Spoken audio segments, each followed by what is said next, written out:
راح تبدا مشتعله، مباراه ما فيها ابدا، راح اتحدث بكل التفاصيل، ما فيها تغمض عين. و17 اتحدث عن 5 سنين في التصفيات المؤهله لبطوله اوروبا. يفتتح التسجيل سيف سمير، لعيب روعه تورك عالي تحت الباسكت، ما بيرحم ابدا سيف. الكرة كويتية عن طريق جيمس، روعة عند ألكسندر خالد. هذا ألكسندر خالد بيطلب سكرين من عالم الدين كيكونوفيتش. ألكسندر إلى عالم الدين، المسافة اللي بيحبها تماما، بياخذ المسافة المتوسطة، بداية ولا الهجومي مش معقول رهيب. أكثر سكور جابه على حساب حضرموت 112، او على حساب البطائح 112 60 تركي 13 نقطة افريج بكل مباراة مع 5 ريباوند. الكرة عند مايكل تومسون، اهلاوية عند الماجيك. ايهاب امين بياخذ كرة على الثري بوينتس وبيبدا الجيم بثري بوينتس. الكرة اهلاوية او كويتية على مستوى الاوفنس. الكسندر خالد، الكسندر بيروح على الباسكت وبيسجل. مش معقول يكونوا كثير اجريسيف ويعملوا اتاك للدفاع. كرة عند مايكل تومسون، مايكل الى الماجيك. ايهاب امين بياخذ كرة على 3 نقاط باك تو باك. عيني عليك باردة. عم الخليج مرتين وسيطر على البطولة المحلية. راح للكويت، هو قبل هيك عام 2010 كان مع هالفريق، لكن رجع بعد ذلك وربح معهم بطولة الخليج وثري بوينتس. روعة ما ظهر فيه اللاعب مايكل تومسون، وحاليا يظهر عالم الدين كيكونوفيتش لاعب منتخب البوسنة، وعم بيتخلص من عمر طارق عرابي اللي داخل مباراة هيك.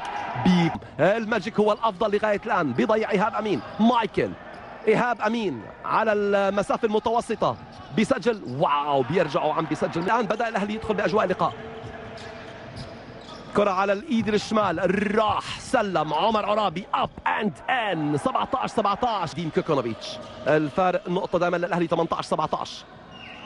ضاعت الرمي الحرة الثانية، بيك اند رول. هنا علي الهدهود بيسجل، وعمر طارق عرابي عم بيسجل. يبدو بيعرف اسمه علي الهدهود. علي الهدهود لعيب كويتي ممتاز جدا. عمر طارق عرابي المفروض توصل الكرة يا مايكل. مايكل تومسون هو اللاعب الوحيد الذي لم يظهر لغاية الآن، وحاليا جيمس جود باس، تمرير عند ألكسندر خالد. يا هي جيم، يا هي مباراة حلوة. وعالم الدين كيكونوفيتش ما بيضيع على هالمسافات ابدا، مسافة الرمية الحرة، ودفاعيا راح يكون عنده فرص كبيرة بهالمباراة. نادي الكويت مفروض يلعب هجوميا وبطريقة منظم، وحاليا شوفوا التنظيم رائع للكويت. الكويت مش معقول هالكرة، مش معقول. شو اعتقد مستعجل كثير عمر الجندي، وممكن يبدلوا الكوتش اغوستين. درايف جيمس، هائل سكورر. اوفنسيف ريباوند توصل عند عمر عزب. مش معقول هالاوفنسيف ريباوند الحلو كثير لاحمد حمدي.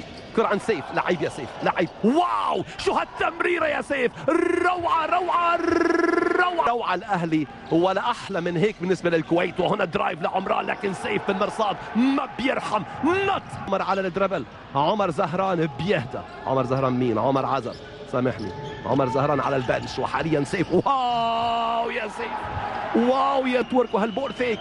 عموما الاهلي عم بيلعب بطريقه ممتازه. الاهلي ممكن يعملها تاي جيم. الاهلي بيعادل والالماني بيطلب التايم اوت. حلوت في اسكندريه مع النهائي العربي. شو وحش، شو هالريباوند، شو هالدفاع. مسؤوليه كبيره داخل ارض الملعب عم بيتحملها احمد حمدي. روعه احمد. درايف على الباسكت، مصريه الدفاع الكويتي، لكن احمد حمدي بيكون بالمرصاد على الديفنسيف ريباوند. كان لنادي الكويت تمريره عند جيمس، رهيب. كيك ذا بول عند اللاعب رقم 3، ما بيرحم ابدا. اسالوني انا. روعه كره مقطوعه. طيب تشكيله الكويتي نتحدث عنها. الاشقاء عدنان مش موجودين، لا ولا الاثنين موجودين مع بعض. الاشقاء عدنان رهيبين جدا، وهنا الكسندر. هي احسن تشكيله كويتيه بدون شك. اتحاد جده السعودي كلهم فازوا ببطوله الانديه العربيه، ومايكل تومسون هذا الغائب تماما اخيرا بيصحى، واخيرا بيعطي التقدم، واخيرا بيسجل يكونوا اقوى. واحد من الاشقاء عدنان بيروح على البنش، حمد بيبقى. هذا علي الهدهود. ضاعت الاهلي على الرننج جيم. اول ذا واي يضغط الكويت. قلت اهم الفرق العربيه الكويت، اهم الفرق العربيه هذا الموسم، ربحان بطولة الخليج، وحاليا بيوصل لنهائي بطولة الأندية العربية. وحاليا الأهلي عم بيسجل عن طريق مايكل نقطته العاشرة بالجيم. 45-39 الأهلي بياخذ الليد، فرق 6. ألكسندر خالد، يلا ألكسندر. طبعا لازم نعطيهم حقهم نادي الكويت، لأنهم مرشحين أيضا لحصد اللقب. ليه لا؟